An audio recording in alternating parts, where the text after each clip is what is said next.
பழக்கம் களைவதற்கு நடவடிக்கை எடுக்க பிரதமர் உத்தரவு.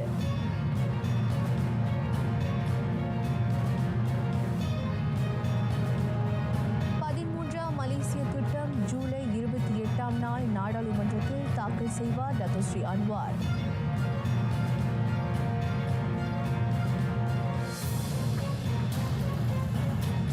இந்திய சமூகத்துக்கும் நாட்டுக்கும் பெரும் பங்காற்றியவர் டத்தோஸ்ரீ பழனிவேல். அஞ்சலி செலுத்திய தலைவர்கள் புகழாரம்.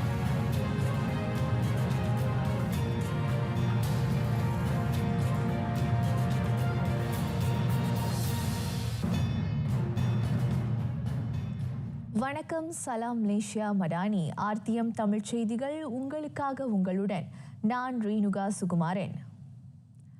அதிகரித்திருக்கும் போதை பித்து மற்றும் வேப் பழக்கம் இளையோரிடையே, குறிப்பாக மலாய்க்காரர்களிடையே அந்த தீய பழக்கங்கள் புரையோடி கிடப்பது குறித்து பிரதமர் கலக்கம் தெரிவித்தார். இந்த நெறியற்ற சூழலுக்கு விரைந்து முழுமையான தீர்வு காணப்பட வேண்டும் என டத்தோஸ்ரீ அன்வார் இப்ராஹிம் வலியுறுத்தினார். போதை பித்து வேப் பழக்கம் உள்ளோரை அவற்றில் இருந்து விடுவிக்க உளவியல் ஆலோசனை, சமய ரீதியிலான வழிகாட்டுதல்கள் போன்றவை வழங்கப்பட வேண்டும். இந்த விவகாரம் குறித்து அமைச்சரவை விவாதித்திருப்பதை பிரதமர் சுட்டினார். போதை பித்தில் இருந்து இளையோரை மீட்க ஆண்டாண்டு காலமாக பல்வேறு திட்டங்களை அரசு செயல்படுத்தியும் இன்னமும் தீர்வு எட்டப்படவில்லை என அவர் வருத்தம் தெரிவித்தார். ஆசிரியர்கள் நாட்டுப்பற்றுக்கான உந்துதல் எனும் தலைப்பில் மடானி மலேசியா குடிமை கருத்தரங்கில் டத்தோஸ்ரீ அன்வார் உரையாற்றினார். 1000க்கும் மேற்பட்ட ஆசிரியர்கள் அதில் கலந்து கொண்டனர்.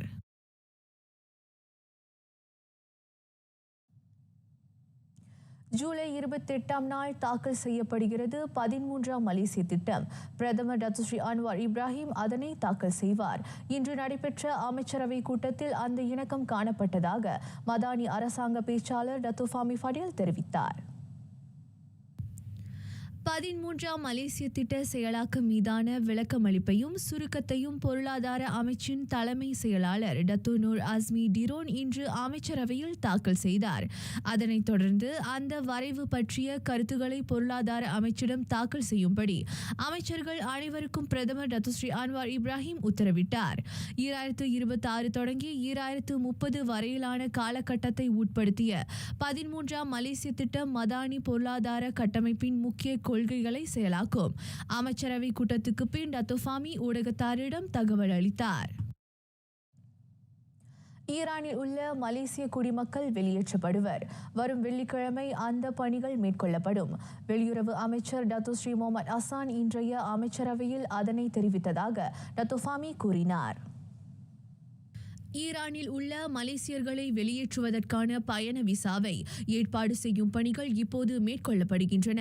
ஈரானில் பணியாற்றும் மேற்படிப்பு மேற்கொள்ளும் அல்லது சுற்றுலா சென்றுள்ள மலேசியர்களின் எண்ணிக்கை அதிகமில்லை. அவர்கள் இப்போது பாதுகாப்பாக உள்ளனர். அவர்களை 3ஆம் நாட்டின் வாயிலாக தாயகம் கொண்டுவரும் பணிகள் வரும் வெள்ளிக்கிழமை மேற்கொள்ளப்படும் என தொடர்பு அமைச்சருமான டத்தோ ஃபாமி குறிப்பிட்டார். ஈரானில் உள்ள மலேசியர்களை அங்கிருந்து வெளியேறும்படி விஸ்மா புத்ரா நேற்று உத்தரவு பிறப்பித்தது. தொலைக்காட்சி மற்றும் இலக்கவியல் தளங்களில் செவித்திறன் அற்றோருக்கான தகவல் அணுகலை எளிதாக்குவீர். அது குறித்து பல்வேறு முனைப்புகள் மேற்கொள்ளப்படுவதாக டத்தோ ஃபாமி ஃபடில் தெரிவித்தார். கடந்த செவ்வாய்க்கிழமை மலேசிய காது கேளாதோர் கூட்டமைப்பு MFD மற்றும் மலேசிய சைகை மொழிபெயர்ப்பாளர்கள் சங்கம் மை அஸ்லிவுடன் நடத்தப்பட்ட சந்திப்பில் அது தொடர்பாக கலந்துரையாடப்பட்டதாக அமைச்சர் விவரித்தார். மாற்றுத்திறனாளிகளுக்கு உகந்த உள்ளடக்கத்தை ஒளிபரப்பவும் தயாரிக்கவும் ஊடகத்தினர் முன்வர வேண்டும். அதன் மூலம் அவர்களுக்கு உரிய ஆதரவை வழங்க இயலும் என டத்தோ ஃபாமி ஃபடில் ஃபேஸ்புக் பதிவில் குறிப்பிட்டார். தடுப்பூசி ஆய்வு மற்றும் உற்பத்தி துறையில் ஆசியானில் மலேசியா தொடர்ந்து ஒத்துழைப்பை வலுப்படுத்தும். தொடர்புடைய துறை மீதான தீவிர ஈடுபாடு அதற்கு வழிகோலும் என அறிவியல் தொழில்நுட்ப புத்தாக்க துணை அமைச்சர் டத்தோ முகமது யூசுப் அப்டால் நம்பிக்கை தெரிவித்தார். இந்த முன்னெடுப்பு நாட்டின் தடுப்பூசி ஆய்வு மேம்பாட்டுத் துறைக்கு நீண்டகால முதலீட்டாளர்களை கவர வகை செய்யும். இதன் வழி நுட்பத்திறன் மேம்பாட்டையும் உயிரியல் தொழில்நுட்ப சூழலியலையும் வலுப்படுத்த முடியும் என துணை அமைச்சர் கூறினார். இவ்வாண்டு மலேசியா ஆசியானுக்கு தலைமையேற்றுள்ளது. அந்த வாய்ப்பை பயன்படுத்திக் கொண்டு மலேசியா சுயமாக அல்லது ஆசியான் பங்காளி நாடுகளின் ஒத்துழைப்பில் தடுப்பூசி மேம்பாட்டுத் துறைக்கான முன்னெடுப்பை செயலாக்கக்கூடும். தடுப்பூசி தயாரிப்பு துறையில் கால்பதிக்க வேண்டும் என்ற நாட்டின் நீண்டநாள் எதிர்பார்ப்பையும் இதன் வழி நிறைவேற்ற இயலும் என டத்தோ முகமது யூசுப் அப்டால் விளக்கினார். கரி கோர விபத்தில் சிக்கி நிரந்தரமாக உடல் பாகங்கள் செயலிழந்துள்ள உப்சி மாணாக்கரின் தரவுகள் சரிபார்க்கப்படுகின்றன. அவர்களுக்கு தேவையான உதவிகளை வழங்க ஆயத்தமாக உள்ளதாக மகளிர் சமூக மேம்பாட்டு துணை அமைச்சர் டத்துஸ்ரீ டாக்டர் நோராயினி அமாட் குறிப்பிட்டார்.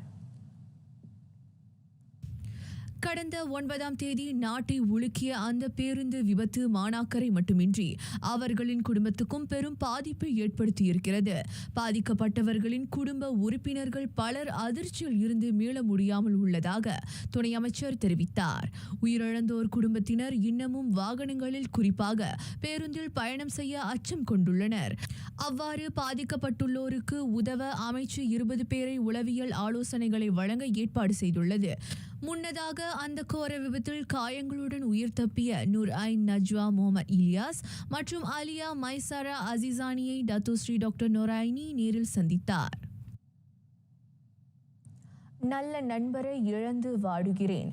டத்துஸ்ரீஜி பழனிவேல் மறைவு குறித்து அவ்வாறு புகழஞ்சலி செலுத்தினார் துணை பிரதமர் Datuk Sri doctor Ahmad Zahid Hamidi. மாயிகா தலைவராக மட்டுமல்லாது அமைச்சராகவும் அன்னார் சமூகத்திற்கும் நாட்டிற்கும் அளப்பரிய சேவை ஆற்றியதை அவர் நினைவு கூர்ந்தார். அம்னோ மற்றும் தேசிய முன்னணி தலைவருமான Datuk Sri doctor Ahmad Zahid Hamidi Datuk Sri Palanivel நல்லுடலுக்கு இன்று மாலை 6 மணி அளவில் இறுதி மரியாதை செலுத்தினார்.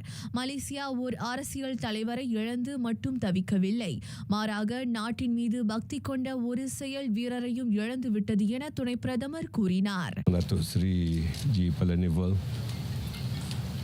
sahabat saya, sahabat dalam kabinet, dan kami bersama-sama dengan rakan-rakan yang lain dalam kabinet ketika itu kehilangan beliau sebagai seorang sosok atau personality yang sangat-sangat baik. Beliau sangat tenang. அனைத்து சிக்கல்களையும் நிதானத்துடன் கையாளும் வல்லமை டத்துஸ்ரீ பழனிவேலிடம் இருந்தது. வரலாற்று சுவடுகளில் அன்னாரின் பெயர் என்றென்றும் நிலைத்திருக்கும் என Datuk Seri doctor Ahmad Zahid Hamidi குறிப்பிட்டார். கட்சிக்கு அப்பால் சமுதாய நலனை சிந்தனையில் நிறுத்தியவர், தம் வாழ்க்கையை அதற்காக அர்ப்பணித்தவர் டத்துஸ்ரீ பழனிவேல். மண்ணை விட்டு அகன்றாலும் மாயிகாவின் அந்த முன்னாள் தலைவரின் இரவா புகழை இந்த மலையகம் தொடர்ந்து பாடும். இன்று காலை 9 மணி தொடங்கி டத்துஸ்ரீ பழனிவேலுவின் நல்லுடலுக்கு குவாலலும்பூர் புக்கிட் பண்டாராயா ஜாலான் பாங்கோங்கில் உள்ள அவரது இல்லத்தில் பொதுமக்கள், சமூகவியலாளர்கள், ஊடகவியலாளர்கள் ஆகியோர் இறுதி அஞ்சலி செலுத்தி வருகின்றனர். இந்தியர் மட்டுமல்லாது நாட்டின் நலனுக்காகவும் முன்னேற்றத்திற்காகவும் முன்னாள் அமைச்சருமான அவர் தன்னால் இயன்ற பங்களிப்பை செய்தார். அமனா இக்திஹார், சூர்யா கூட்டுறவு, மளிகை கடை உருமாற்றம், குயவர் திட்டம் ஆகியவை அன்னார் சிந்தனையில் விதைத்த திட்டங்களாகும். அடித்தட்டு மக்களின் வாழ்க்கையை உயர்த்த பல திட்டங்களை தீட்டியவர் அவர். மாயிகாவோட 8வது தேசிய தலைவராக இருந்தது மட்டுமல்ல, ஒரு நல்ல மனிதன், ஒரு நல்ல தகப்பனார். எனக்கு இருந்த அவர் கூட உள்ள உறவு ஒரு நல்ல உறவு. 2000 நான் இளைஞர் பதி செயலாளர் வரும்போது கூட டத்து காலம் சென்ற தூண் அவர்கள் டத்துஸ்ரீ பழனிவேல்கிட்ட கலந்து பேசி தான் என்னைய இளைஞர் பதி செயலாளராக நியமித்தார். அது மட்டும் இல்லாமல் 2004 தேர்தலில் போட்டி போடுறது கூட டத்துஸ்ரீ பழனிவேலோட சிவராசோட தான் எனக்கு அந்த நாடாளுமன்ற உறுப்பினர் பார்லிமெண்ட் போட்டி போடுறதுக்கு வாய்ப்பு கிடைச்சிச்சு.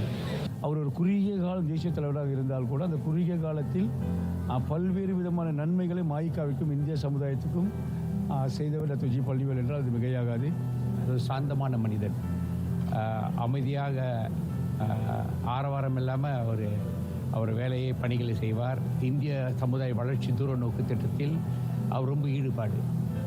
அதே சமயத்தில் கேபினெட் கமிட்டி ஃபார் இந்தியன்ஸ் அப்படின்னா கேபினெட் குழு, இந்தியர்களுக்காக சிறப்பு குழு உருவாக்கி இந்த சமுதாயத்திற்கு என்னென்ன செய்ய வேண்டும், என்னென்ன கூறுகளை வகுத்து வரைய வேண்டும் என்ற தத்துவத்தில் அல்லது இலக்கில் இருந்தார். புன்னகையும் மென்மை போக்குடன் வலம் வந்தாலும் அவர் கண்டிப்பானவர் என்பது சிலருக்கு மட்டுமே தெரிந்தது.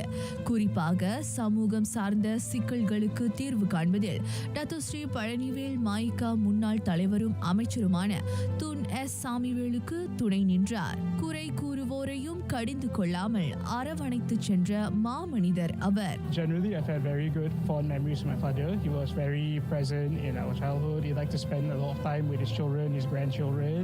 Was very involved in our upbringing, basically. He set a very, very high standard, as a role model for us. He was always a very kind man. He was always very fair, very honorable. முக்கியமாக பிரதமர் Najib அவருடைய தலைமையில் பல்வேறு முயற்சிகள் மேற்கொள்ளப்பட்டன.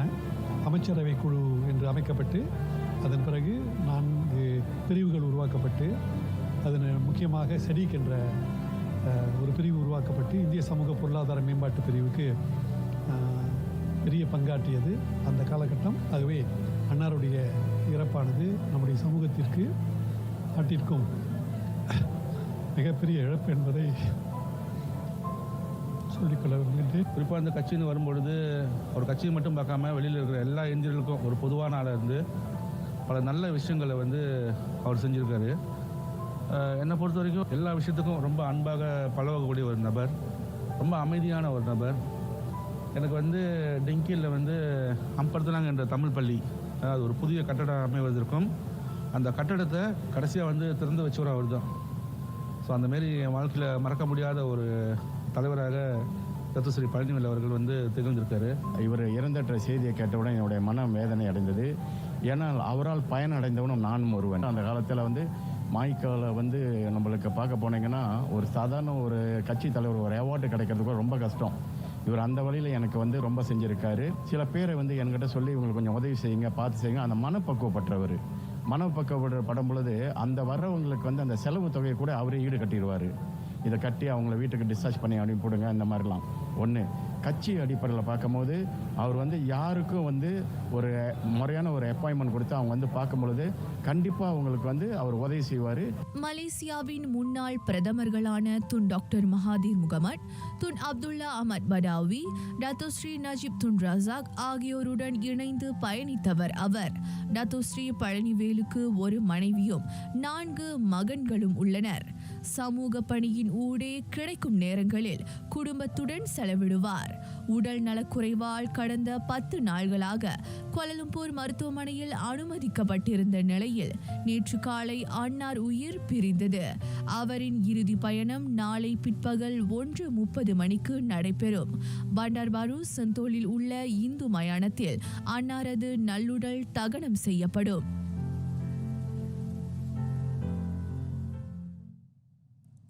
பாஸ்தான் ஸ்ரீ அப்துல் ஹடி அவாங்க்கு இறைவன் நல்ல உடல் நலத்தை அருள வேண்டும். பிரதமர் டத்து ஸ்ரீ அன்வார் இப்ராஹிம் அந்த வேண்டுதலை முன்வைத்துள்ளார். தான் ஸ்ரீ அப்துல் ஹாடிக்கு தேசிய இருதய கழகத்தில் நேற்று இருதய அறுவை சிகிச்சை நடைபெற்றது.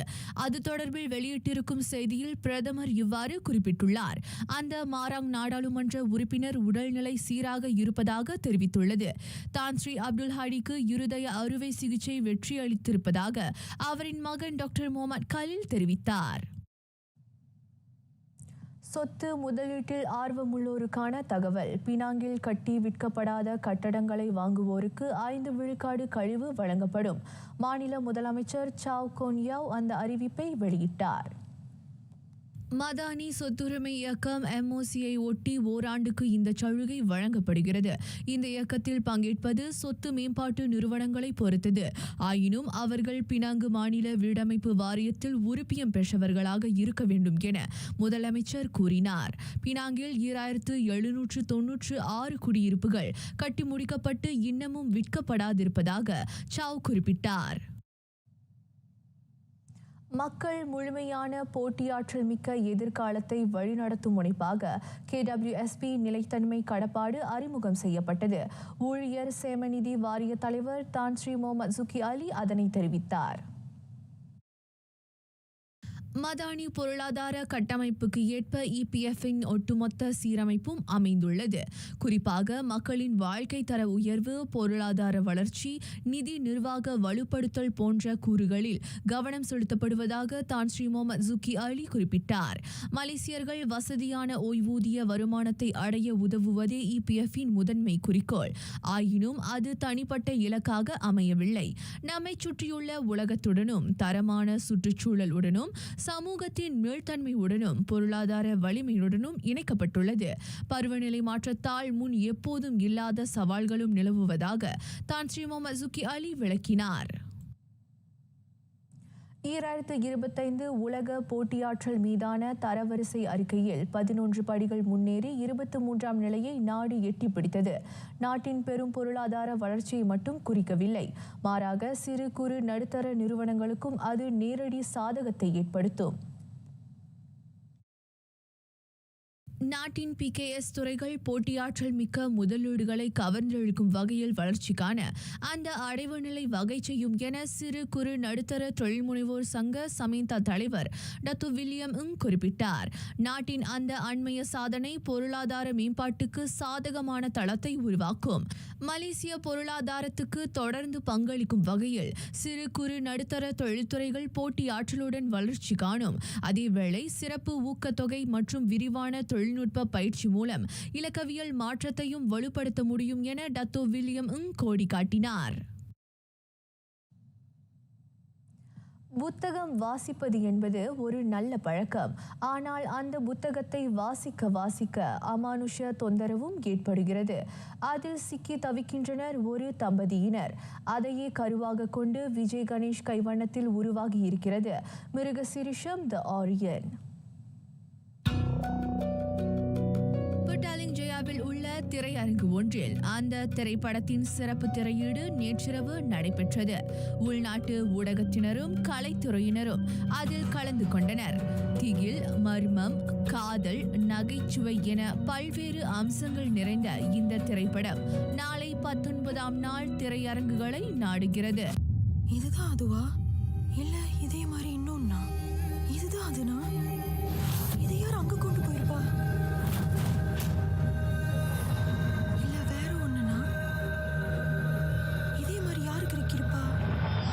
விஜய் கணேஷின் முதல் வெள்ளித்திரை படைப்பு இது. எனக்கு இந்த கதை தோணுனப்போ இந்த கதை எனக்கு ஏற்படுத்தின பாதிப்பு இன்னும் இருக்கு. ஸோ அதனால இப்போ எனக்கு எப்படி இந்த கதை எனக்கு பாதிப்பு ஏற்படுத்துனுச்சோ அதே மாதிரி பார்வையாளர்களுக்கும் இதே பாதிப்பு ஏற்படுத்தும்னு நான் நம்புகிறேன். ஏன்னா எந்த ஒரு கதை எடுத்துக்கிட்டிங்கனாலும் அந்த கதைக்கு ஒரு காரணக்காரியம் இருக்கும், ஏன் நடக்குது, எதனால நடக்குதுன்னு. ஸோ அந்த காரணம், அந்த மூலக்கரு இந்த படத்தில் இந்த ஹாரர் ஜான்ராக்கே இது கொஞ்சம் புதுசாக இருக்கலாம். அது ஏன் இந்த கதை அப்படி நடக்குது, அந்த கதாபாத்திரங்கள்லாம் ஏன் இந்த சிக்கலில் மாட்டிக்கிட்டாங்க, அவங்களுக்குள்ளார இருக்கிற கனெக்ஷன் என்ன, ஸோ இதெல்லாம் இதில் கொஞ்சம் யூனிக்காக இருக்கும்னு நாங்கள் நம்புகிறோம். இந்த படம் மிருகசிரிஷம் மலேசியாவில் 60 சினிமாஸில் ரிலீஸ் ஆகுது. அது தவிர்த்து மலேசியாவில் 7 சினிமாஸில் டால்பி அட்மாஸ் சவுண்டில் இந்த படம் வெளியாகுது. ஏன் இந்த படத்தை நான் சூஸ் பண்ணி ப்ரொடியூஸ் பண்ணேன்னா, பிகாஸ் அந்த ஸ்கிரிப்ட் ரொம்ப நல்லா இருந்துச்சு. அது தவிர்த்து இந்த சேஜ் ஹீரோஸ்னு ஒரு குரூப் இருந்தாங்க. அந்த பையனுங்க ரொம்ப அற்புதமாக டேலண்டடான குரூப்பு. அண்ட் ஒரு 2 வருஷமாக நாங்கள் சேர்ந்து இந்த படத்தை ஸ்கிரிப்டில் இருந்து ஷூட் பண்ணி போஸ்ட் ப்ரொடக்ஷன் செஞ்சுருக்கோம். முக்கியமாக ஒரு மலேசியன் இந்தியனா நீங்கள் யூ வில் ஃபீல் ப்ரவுட். இந்த மாதிரி ஒரு படம் மலேசியாவில் தரமான படத்தை ப்ரொடியூஸ் பண்ணி எடுத்திருக்காங்கன்னு. வீட்டில் நிலவும் அசாதாரணமான தொந்தரவால் சிக்கி தவிக்கிறது ஒரு குடும்பம். அதற்கு தீர்வுதான் என்ன? அந்த மர்மத்தில் இருந்து விடுபடுவரா அந்த தம்பதி? விடை தருகிறது மிருகசீரிஷம் தி ஆரியன்.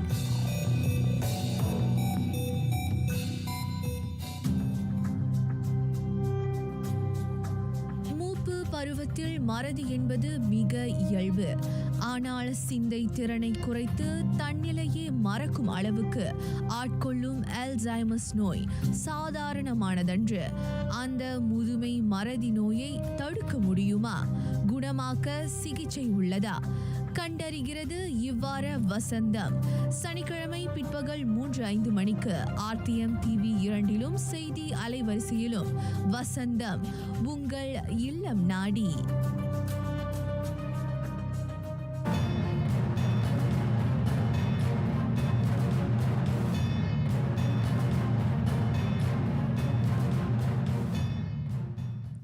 ஈரானுக்கும் இஸ்ரேலுக்கும் இடையே வலுக்கிறது மோதல். யூத படைக்கு எதிராக ஏவுகணை தாக்குதல்கள் மேற்கொள்ளப்பட்டதை தொடர்ந்து இஸ்ரேலிய வான்வெளியை கட்டுக்குள் கொண்டு வந்ததாக ஈரானின் புரட்சி படை IRGC அறிவித்தது. ஈரானில் யூதப்படை ஆக்கிரமித்துள்ள பகுதிகளை குறிவைத்து ஃபத்தா ஏவுகணை தாக்குதல் நடத்தப்பட்டது. அது இஸ்ரேலிய வான்வெளியை ஊடுருவி யூதப்படையின் ஏவுகணை பாதுகாப்பு அமைப்பை தகர்த்தது. அதோடு டெல் அவீவில் அமைந்துள்ள யூதப்படையின் இராணுவ அலுவலகத்திலும் தாக்குதல்கள் நடத்தப்பட்டன. கடந்த வெள்ளிக்கிழமை ஈரான் நோக்கி வான்வெளி தாக்குதல்கள் நடத்தப்பட்டதோடு நூற்றுக்கணக்கில் ஆளில்லா விமானங்களும் பாய்ந்தன. அந்நாட்டின் இராணுவ மற்றும் அணு ஆயுத தளவாடங்களை குறிவைத்து தாக்குதல்கள் மேற்கொள்ளப்பட்டதை தொடர்ந்து தெஹ்ரான் பதில் தாக்குதல்களை தொடுக்க தொடங்கியது. இந்தோனேசியாவில் புகழ்பெற்ற சுற்றுலா தலமான பாலி தீவில் லெவோதோபி லக்கி எரிமலை குமுறியது. கிழக்கு நுசா தெங்காராவில் உள்ள அந்த எரிமலை சாம்பலையும் புகையையும் கக்கியது. அதனால் அந்த தீவுக்கான குறைந்தது 24 விமான சேவைகள் நிறுத்தப்பட்டன. சுமார் 1000 மீட்டர் உயரமுள்ள லெவோதோபி லக்கி எரிமலை நேற்று உள்நாட்டு நேரப்படி 5:35 மணிக்கு குமுறத் தொடங்கியது. பொருட்சேதம் உயிர் சேதம் குறித்த தகவல் வெளியிடப்படவில்லை. எரிமலை அமைந்துள்ள பகுதியில் இருந்து 7 கிலோமீட்டர் சுற்றளவில் வசிக்கும் மக்கள் பாதுகாப்பான இடங்களுக்கு மாற்றப்பட்டனர். புளோரஸ் தீவு பகுதியில் சுற்றுலா நடவடிக்கைகளை தவிர்க்கும்படி செயலாக்க தரப்பு எச்சரிக்கையை வெளியிட்டது. தீ குழம்பும் அதனால் பரவும் ஆபத்தான துகள்களும் எரிமலையில் இருந்து வெளியேறும் சாத்தியத்தை எரிமலை ஆய்வுத்துறை சுட்டியது. முக கவசத்தை அணியும்படியும் வட்டார மக்களுக்கு அறிவுறுத்தப்பட்டுள்ளது. டிக்டாக் செயலியை விற்பதற்கான காலக்கெடு 90 நாட்களுக்கு நீட்டிக்கப்பட்டுள்ளது. சீனாவை தவிர இதர நாடுகளை மையமாக கொண்ட நிறுவனங்களுக்கு மட்டுமே டிக்டாக் செயலியை விற்க வேண்டும். இல்லாவிடில் அது அமெரிக்காவில் தடை செய்யப்படும் என அதிபர் டொனால்ட் ட்ரம்ப் எச்சரிக்கை விடுத்துள்ளார். டிக்டாக்கை விற்பதற்கான கெடு 3ஆம் முறையாக நீட்டிக்கப்பட்டுள்ளது. அமெரிக்கா தரவு கட்டுப்பாட்டு விதிகளுக்கு இணங்கும் நிறுவனங்களிடம் டிக்டாக் விற்கப்படுவதை உறுதி செய்ய இது வழிகோலும் என வெள்ளை மாளிகை குறிப்பிட்டுள்ளது. அமெரிக்காவில் டிக்டாக் செயலி தடை செய்யப்படக்கூடாது எனின் அது உடனடியாக வேறு நிறுவனத்துக்கு விற்கப்பட வேண்டும் என ட்ரம்ப் இவ்வாண்டு ஜனவரியில் உத்தரவிட்டிருந்தார். அதனைத் தொடர்ந்து பைடான்ஸ் நிறுவனத்திற்கு பெரும் தொகை அளித்து அந்த செயலியை வாங்கிக் கொள்ள சில நிறுவனங்கள் முன்வந்துள்ளதாகவும் அவர் அறிவித்திருந்தார். எனினும் ட்ரம்பின் மிரட்டல்களுக்கு அடிபணிந்து டிக்டாக் செயலியை விற்க பைடான்ஸ் நிறுவனம் இதுவரையில் இசையவில்லை. காற்று புகாத இடத்திலும் இனி செயற்கை நுண்ணறிவு புகக்கூடும். அவ்வகையில் இராணுவ களத்துக்கு செயற்கை நுண்ணறிவை கொண்டு செல்கிறது அமெரிக்கா. அதனை மேம்படுத்த ஓப்பன் AI நிறுவனத்துக்கு $20 கோடி அமெரிக்க மதிப்பிலான ஒப்பந்தத்தை அங்கீகரித்துள்ளது பென்டகன். சான் பிரான்சிஸ்கோவை தளமாக கொண்ட ஓப்பன் AI நிறுவனம் மேலாண்மை, போர் உள்ளிட்ட தேசிய பாதுகாப்பு தொடர்பான சவால்களை எதிர்கொள்ளும் AI முன்மாதிரிகளை உருவாக்க உள்ளது. இராணுவ வீரர்களின் சுகாதார பாதுகாப்பு முறைமை, இணைய பாதுகாப்பு ஆகிய நிர்வாக நடைமுறைகளின் செயல்திறனை மேம்படுத்தும் ஆற்றலை AI கொண்டுள்ளது. எனினும் இராணுவத்துக்காக மேம்படுத்தப்படும் செயற்கை நுண்ணறிவின் அனைத்து நடவடிக்கைகளும் பயன்பாட்டு நெறிமுறை வழிகாட்டுதல்களுக்கு இணங்கியதாக இருக்கும் என அந்நிறுவனம் உறுதியளித்தது. அரசாங்கத் துறையில் செயற்கை நுண்ணறிவு தொழில்நுட்பத்தை கொண்டு வருவதில் அமெரிக்காவின் முதல் முன்னெடுப்பு இது. கடன் மீட்பு திட்டத்திலிருந்து வெளியேறும் தாய் ஏர்வேஸின் விண்ணப்பத்தை அங்கீகரித்தது தாய்லாந்து நீதிமன்றம். COVID-19 பெருந்தொற்றால் அந்த விமான நிறுவனம் பெரும் சரிவை கண்டதை அடுத்து இந்த முடிவு எட்டப்பட்டது. தாய் தாய் ஏர்வேஸ் அதன் 40 கோடி பாட் மதிப்பிலான கடன் சுமையை தீர்க்க 2020 ஆண்டு நீதிமன்ற மேற்பார்வையில் மறுசீரமைப்பு செயல்முறையை தொடங்கியது. அந்த விமான நிறுவனம் 2023 ஆண்டு நிலையான வருவாயை பதிவு செய்ய தொடங்கியது. நிறுவன மறுசீரமைப்பு, விமான வழி பயண விரிவாக்கம் மற்றும் மேம்பட்ட விமான சேவைகள் மூலம் தமது வணிகத்தை வெற்றிகரமாக மாற்றியமைத்ததாக தாய் ஏர்வேஸ் அறிக்கையில் தெரிவித்தது. 2021 ஆண்டிற்கு பின் இவ்வாண்டு ஆகஸ்ட் மாத தொடக்கத்தில் தாய்லாந்து பங்குச்சந்தையில் மீண்டும் இடம்பெற அந்த விமான நிறுவனம் திட்டமிட்டுள்ளது. தாய் ஏர்வேஸ் தாய்லாந்தின் நிதி அமைச்சுடனான கடன் மீட்பு திட்டத்தை முடிவுக்கு கொண்டு வருவதற்கான விண்ணப்பத்தை மத்திய திவால் நீதிமன்றம் அங்கீகரித்தது.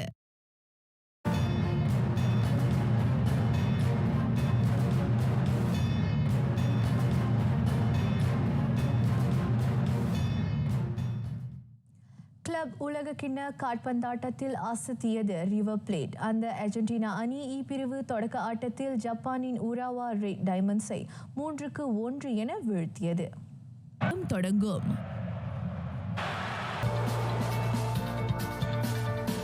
மற்றொரு நிலவரத்தில் அல் ஹிலாலுக்கு எதிராக எச் பிரிவு தொடக்க ஆட்டத்தில் ரியால் மேட்ரிட்டை நிகர்த்து கிலியான் எம்பாப்பே களம் காண்பது ஐயமாயிருக்கிறது. உடல் நலம் பாதிப்புற்றிருக்கும் அந்த பிரான்ஸ் உச்ச நட்சத்திரம் அணியினருடனான பயிற்சியில் ஈடுபடவில்லை. புதிய நிர்வாகி ஷாபி அலன்சோ வழிகாட்டலில் ரியால் களம் காணவிருக்கும் முதல் ஆட்டம் அது. அவ்வணியும் அல் ஹிலாலும் மோதும் ஆட்டம் நாளை காலை 3 மணிக்கு தொடங்கும். உசேன் போல்ட் ஜமைக்காவின் அந்த முன்னாள் மின்னலோட்ட வீரர் தடகளத்துறையில் எட்டிப்பிடிக்காத வெற்றிகளே இல்லை.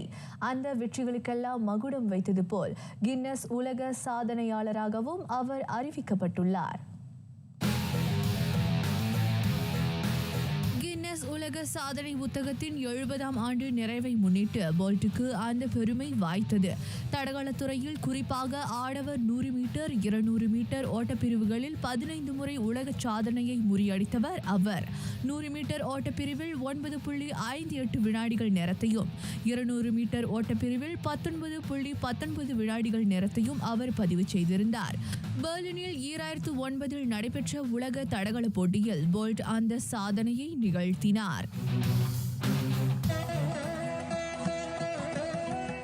ஞானக்குரல். உண்டு பசி தீர்ந்தார் போல் உடம்பெல்லாம் அங்கண்டுக்குள் காதல் மிகும்.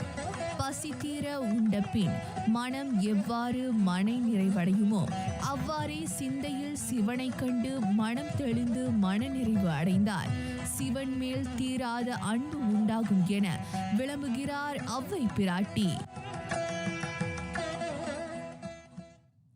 நிறைவடைகின்றன ஆர்த்தியம் தமிழ் செய்திகள். எங்களோடு இணைந்ததற்கு நன்றி.